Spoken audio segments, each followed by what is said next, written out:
अस्सलाम वालेकुम गाइस, उम्मीद है आप सब खैरियत से होंगे। मैं आप सबको अपने चैनल में वेलकम करता हूं। कल जो हमने डेफिनेशंस पढ़ी थी type of matrix, row, column, rectangular matrix, square matrix, null, transpose of matrix, इसी तरह नेगेटिव मैट्रिक्स। आज जो हम पढ़ने लगे हैं वो क्या है, सिमेट्रिक मैट्रिक्स के ऊपर। अब सिमेट्रिक मैट्रिक्स की पहले डेफिनेशन क्या होती है, वो कहता है square matrix is symmetric if it is equal to its transpose. सबसे पहले यानी स्क्वायर मैट्रिक्स की बात की, यानी सिमेट्रिक मैट्रिक्स की जब भी बात करेंगे तो वो मैट्रिक्स कौन सा होगा, स्क्वायर होगा। स्क्वायर मतलब यानी उस मैट्रिक्स के अंदर रो और कॉलम आपस में बराबर होंगे। अब if it is equal to its transpose, यानी अगर उस मैट्रिक्स का ट्रांसपोज लिया जाए, वापस पहले वाले मैट्रिक्स की मान्यता आ जाए, तो उसको हम लोग क्या कहते हैं, सिमेट्रिक मैट्रिक्स। मीन्स देखें, उसने कहा मैट्रिक्स ए इज सिमेट्रिक होगा जब ए का ट्रांसपोज लें तो वापस ए के इक्वल है। इस तरह उसने एग्जांपल दी है एम की। अब एम की सबसे पहले ये स्क्वायर मैट्रिक्स तो है ना कि 3 रो है और 3 कॉलम है, इसके अंदर स्क्वायर तो हो गया। बाकी बात रही इसके ट्रांसपोज की, तो अगर इसका ट्रांसपोज वापस एम के इक्वल हुआ तो तब हम एम को क्या कहेंगे, सिमेट्रिक मैट्रिक्स का नाम देंगे। अब मैं एम का ट्रांसपोज लेता हूँ, यानी इसकी जो रो है उसको कॉलम में चेंज करता हूँ, 1 2 3 हो जाता है। फिर इसकी रो को कॉलम में चेंज करता हूँ, 2 - 1 4 2 - 1 4। इसी तरह 3 4 0 है, 3 4 0 कर देता हूँ। तो ये आप लोगों के पास वापस एम की मान्यता आ गया, तो इस वजह से हमको एम को क्या कहेंगे, सिमेट्रिक कहेंगे। इसी तरह आप लोगों के पास अगर मैं ए एक मैट्रिक्स है, ये स्क्वायर मैट्रिक्स तो है, लेकिन इसका अगर मैं ट्रांसपोज लेता हूँ 2 1 3 2 1 3 तो है, -1 2 2 -1 2 2 3 1 3 3 1 3, ये कॉलम में चेंज किया। अब ये वापस ए के इक्वल नहीं है, जैसा कि यहाँ पे 2 1 3 है, लेकिन यहाँ पे क्या है 2 - 1 3 है। तो इस वजह से हम लोग ये ए जो मैट्रिक्स है वो नॉट सिमेट्रिक है। अब जो स्क्वायर सिमेट्रिक की बात करेंगे, देखें यहाँ पे भी सिमेट्रिक की बात है, तो स्क्वायर मैट्रिक्स की बात सबसे पहले की उसने कि square matrix A is said to be square symmetric if A का ट्रांसपोज माइनस ए के बराबर हो। अब देखिएगा, हमने ये एग्जांपल ली ए वाली। सबसे पहले ये एक स्क्वायर मैट्रिक्स है, 3/3 का ऑर्डर है। अब इसका मैं ट्रांसपोज लेता हूँ, ट्रांसपोज लिया, 0 2 3 रो है, उसको कॉलम में चेंज किया, 0 2 3 -2 0 1 है, -2 0 1 है, 3 -1 0 है, -3 -1 0 है। ठीक है, अब यहाँ से क्या करेंगे, चूंकि मुझे क्या प्रूव करना है, ए का ट्रांसपोज -1 के ना, तो -1 के बनाने के लिए मुझे सबसे पहले यहाँ पे माइनस को कॉमन लेना पड़ेगा ना इस मैट्रिक्स से। अब इस मैट्रिक्स से मैंने -1 को कॉमन लिया, तो ये आप लोगों के पास इधर मैं 0 0 से माइनस कॉमन ले, 0 एक न्यूट्रल डिजिट है ना, तो इस वजह से इसमें फ़र्क नहीं पड़ता, 0 हमेशा पॉजिटिव ही रहता है, 0 आ जाता है। ये -2 है, ये -3 है, 2 0 -1 3 1 0, यहाँ से मैंने कॉमन ले लिया। ठीक है, तो ये प्लस का 2 हो जाता है, ये क्या हो जाएगा, माइनस कॉमन हो जाएगा, प्लस का 3 हो जाएगा, 2 ये क्या हो जाएगा, -2 हो जाएगा, 0 पॉजिटिव ही रहेगा, 1 -1 है तो ये क्या हो जाएगा, +1 हो जाएगा, 3 जो है वो आप लोगों के पास -3 हो जाएगा, 1 जो है वो -1 हो जाएगा, 0 ऑलरेडी पॉजिटिव ही आ रहा है। ठीक है, तो अब ये चीज़ जो है ये वाली, ये एक ए के इक्वल है और नेगेटिव साइन भी साथ आ गया, तो इस वजह से हम इसको क्या नाम देंगे, एक स्क्वायर सिमेट्रिक मैट्रिक्स का नाम देंगे। अच्छा, एक और बात है कि हर जो स्क्वायर सिमेट्रिक की बात करेंगे ना, उसके डायगोनल, मेन डायगोनल, ये आगे हम पढ़ेंगे डायगोनल एंट्रीज क्या हो चीज़ है, ये डायगोनल एंट्रीज इसकी 0 होंगी।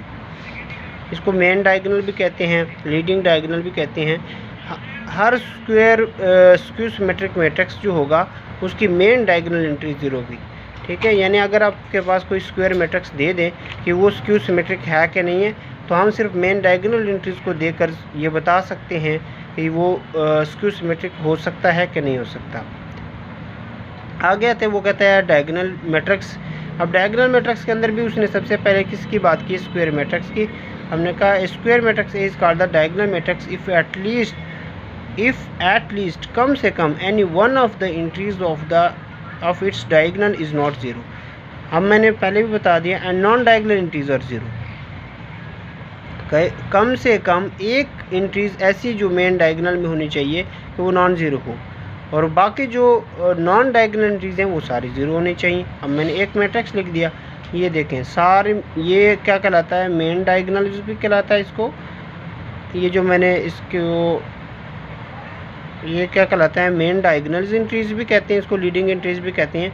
इसमें कोई एक एंट्रीज नॉन ज़ीरो होनी चाहिए, लेकिन यहाँ पे तीनों नॉन ज़ीरो हैं तो और अच्छी बात है। और इसके जो नॉन डायगोनल एंट्रीज़ है वो क्या होने चाहिए, 0 0 होने चाहिए, ये 0 0 0। इसी तरह ये भी इसका मेन डायगोनल्स ये एंट्रीज़ हैं, मैं ये देखें तो इसके मेन डायगोनल के अलावा सारे 0 होने चाहिए, सारे 0 हैं।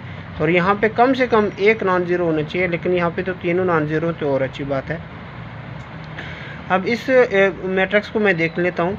अब ये नॉन डायगोनल मेन डायगोनल्स के ऊपर मैं एक रिप्रेजेंट करने के लिए एक दायरा लगा देता हूँ। ये हमारे पास मेन डायगोनल है, इसमें एक तो 0 है और 1 और 3 ये नॉन ज़ीरो हैं। तो हमारे पास कंडीशन क्या है कि एक नॉन ज़ीरो होना चाहिए कम से कम। तो यहाँ पे 2 नॉन ज़ीरो हैं, डायगोनल हो सकता है, लेकिन और इसके सारे जो एंट्रीज़ हैं मेन डायगोनल के अलावा वो 0 हैं। तो ये भी सारे क्या कहलाते हैं, डायगोनल मैट्रिक्स कहलाते हैं। अब ये जो एंट्रीज़ हैं, ये 2 3 ये भी मेन डायगोनल एंट्रीज़ कहलाता है, ठीक है। ये भी डायगोनल मैट्रिक्स है और ये भी डायगोनल मैट्रिक्स है। डायगोनल्स के अलावा सारे का 0 होना ज़रूरी है। अब आते हैं एक और डेफिनेशन है, वो कहता है स्केलर मैट्रिक्स की।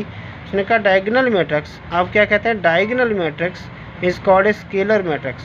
कौन सा, जो डायगोनल हम ऑलरेडी पढ़ चुके हैं जिसमें कम से कम एक एलिमेंट का नॉन ज़ीरो होना ज़रूरी है, वो स्केलर मैट्रिक्स होगा if all the diagonal entries are same and non zero. ये जो डायगोनल एंट्रीज हैं वो सारी सेम होना ज़रूरी है। Where K is constant and is not equal to 0 और नॉट इक्वल टू 1, ठीक है। इसके रीज़न आगे बताऊंगा कि 0 के इक्वल क्यों नहीं है और 1 के इक्वल क्यों नहीं है।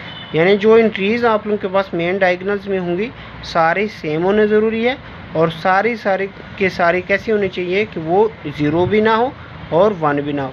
अब देखें ये मेन डायगोनल्स की एंट्रीज़ आ गई, ठीक है, सारी की सारी नॉन ज़ीरो हैं, ठीक है, और सारी सेम है और 1 भी नहीं है। तो ये क्या है, 2 2 2, और जो मेन डायगोनल के अलावा सारी एंट्रीज़ क्या हैं, 0 हैं। इसी तरह आप लोगों के पास यहाँ पे 3 3 है, तो ये भी क्या कहलाता है, एक मेन डायगोनल्स, ये सारे कांस्टेंट सेम है दोनों मेन डायगोनल्स के अंदर जो एंट्रीज़ आई हुई हैं, और जो मेन डायगोनल के अलावा एंट्रीज़ हैं वो क्या हैं, वो 0 हैं। इसी तरह ये भी एक स्केलर मैट्रिक्स है, क्योंकि इसका डायगोनल एंट्रीज ही एक है, वो आप लोगों के पास क्या है, एक पॉजिटिव नंबर है, इस वजह से हम ये कहते हैं। आगे जो आता है वो कहता है आइडेंटिटी मैट्रिक्स। हमने कहा diagonal matrix is called the identity matrix. यहाँ पे हमने बात की कि डायगोनल मैट्रिक्स एक स्केलर मैट्रिक्स होगा अगर डायगोनल एंट्री सेम हो और 0 और 1 भी ना हो। और यहाँ पे हम कहेंगे कि डायगोनल मैट्रिक्स जो होगा वो एक आइडेंटिटी मैट्रिक्स होगा, जिसको यूनिट मैट्रिक्स भी कहते हैं, if all the diagonal entries are ones. और इसको डिनोट किसके करते हैं, यानी ये जो डायगोनल एंट्रीज हैं वो सारी के सारी 1 होना ज़रूरी है। अगर सारी के सारी 1 होंगी तो उस वक्त हम इसको क्या कहेंगे, यूनिट मैट्रिक्स कहेंगे या आइडेंटिटी मैट्रिक्स कहेंगे। अगर 1 के अलावा 2 2 2 2 हुआ तो उस वक्त हम इसको क्या कहेंगे, एक स्केलर मैट्रिक्स कहेंगे। अगर इसके कोई एक नंबर आप लोगों के पास क्या हुआ, नॉन ज़ीरो हुआ, और बाकी सारा मैट्रिक्स भी बेशक 0 हो, ये इस तरह का मैट्रिक्स हो 1 0 0 0 0 0 0 0 0, मैंने एक मैट्रिक्स लिख दिया। अब ये कौन सा मैट्रिक्स है, इसके जो मेन डायगोनल एंट्रीज़ हैं ये वाली, इसमें एक नॉन ज़ीरो है, तो इस वजह से हम इसको एक डायगोनल मैट्रिक्स का नाम दे सकते हैं। आगे उसने एक और एग्जांपल दी है, ये भी यूनिट मैट्रिक्स है, क्योंकि डायगोनल एंट्रीज़ क्या हैं, इसके अंदर 1 1 है, और ये भी एक यूनिट मैट्रिक्स है क्योंकि इसका डायगोनल एंट्रीज ही एक है और वो एक, उनको यूनिट से कहते हैं। अच्छा, एक नोट्स है जो कि बहुत ज़्यादा इंपॉर्टेंट है, वो कहता है the scalar matrix and identity matrix are diagonal matrix.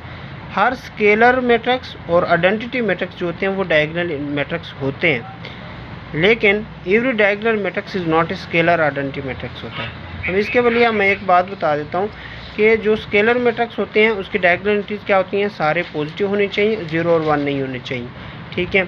और जो यूनिट मैट्रिक्स है उसके जो डायगोनल एंट्रीज हैं वो 1 1 होने चाहिए, और जो डायगोनल मैट्रिक्स है उसके जो मेन डायगोनल एंट्रीज हैं उसमें कम से कम एक नॉन ज़ीरो होने चाहिए।